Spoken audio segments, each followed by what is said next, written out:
আমরা একটি world record Guinness world record করতে চাই বাংলাদেশ ছাত্রলীগের উদ্যোগে 1948 সালের 4 জানুয়ারি প্রতিষ্ঠার পর থেকে আজ অবধি বাংলাদেশের মানুষের সকল ভোট ভাতের অধিকার আদায়ের আন্দোলন, মুক্তির আন্দোলন, এদেশের মানুষের জীবন জীবিকার আন্দোলন থেকে সর্বক্ষেত্রেই বাংলাদেশ ছাত্রলীগের নেতাকর্মীরা অগ্রণী ভূমিকা রেখেছে। আজকে সারা বিশ্বব্যাপী একটি আন্দোলন চলমান, সেটি হচ্ছে পরিবেশ আন্দোলন। ক্লাইমেট চেঞ্জ নিয়ে আমাদের যে বৈশ্বিক উদ্বিগ্নতা, উৎকণ্ঠা, এর কারণে কিন্তু সারা বিশ্বে একটি আন্দোলন গড়ে উঠেছে।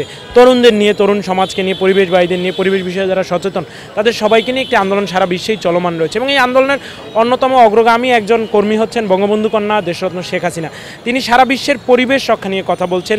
তিনি জলবায়ু পরিবর্তনের যে প্রভাবগুলো আমাদের মতো অনুন্নত দেশগুলোতে পড়ছে, এগুলো নিয়ে তিনি কথা বলছেন। তিনি চান এর একটি সুষ্ঠু সমাধান হোক, তিনি চান এর একটি সুন্দর বাসযোগ্য পৃথিবী বসবাসের জন্য আমরা যেন উপহার পাই, সেই লক্ষ্যে কিন্তু তিনি কাজ করে চলেছেন।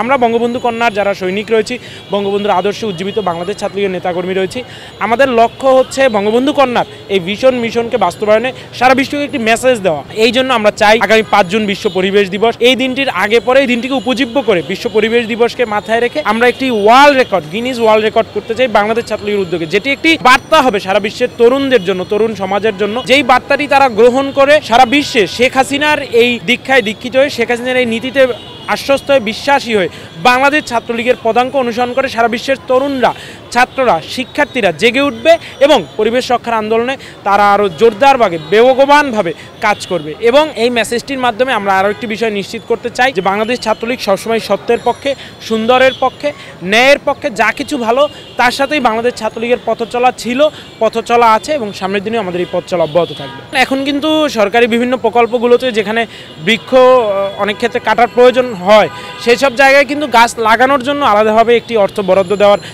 প্রচলন আমরা দেখতে পাচ্ছি, সেটি শুরু হয়েছে। এটি খুব পজিটিভ একটি বার্তা এবং আমরা চাই এই উদ্যোগটি আরও ত্বরান্বিত হোক। একটি গাছ কাটলে যেন 3টি, 5টি, 10টি গাছ লাগানোর মতো ব্যবস্থা করা হয়, সেই উদ্যোগ গ্রহণের জন্য আমরা সংশ্লিষ্ট কর্তৃপক্ষকে, সংশ্লিষ্ট দপ্তরগুলোকে বাংলাদেশ ছাত্রলীগের পক্ষ থেকে আহ্বান জানাচ্ছি। এবং ইতিমধ্যে কিন্তু আমরা 10 দিনে 5 লক্ষ বৃক্ষরোপণ কর্মসূচি অত্যন্ত সফলভাবে সম্পন্ন করেছি এবং আমরা আমাদের নেতাকর্মীদের নির্দেশনা দিয়েছি, গাছগুলো শুধু লাগালেই চলবে না, গাছগুলো যথাযথ পরিচর্যা করতে হবে, যত্ন করতে হবে, লালন করতে হবে, এগুলোকে সুন্দরভাবে বেড়ে ওঠার জন্য যেই উপযোগী পরিবেশ দরকার, পরিচর্যা দরকার, সেটির বাস্তবায়ন নিশ্চিত করতে হবে। দেখুন, আমাদের সজাগ থাকতে হবে, সতর্ক থাকতে হবে, আমাদের চোখ কান খোলা রাখতে হবে, আমাদের সুতীক্ষ্ণভাবে নজর রেখে কাজ করতে হবে যেন আমরা যে গাছগুলোকে লাগাচ্ছি, যে গাছগুলোকে আমরা পরিচর্যা করতে পারি, সেগুলো যেন আমরা যথাযথ পরিচর্যার মাধ্যমে বড় করতে পারি, সেই গাছগুলো যেন বাঁচে।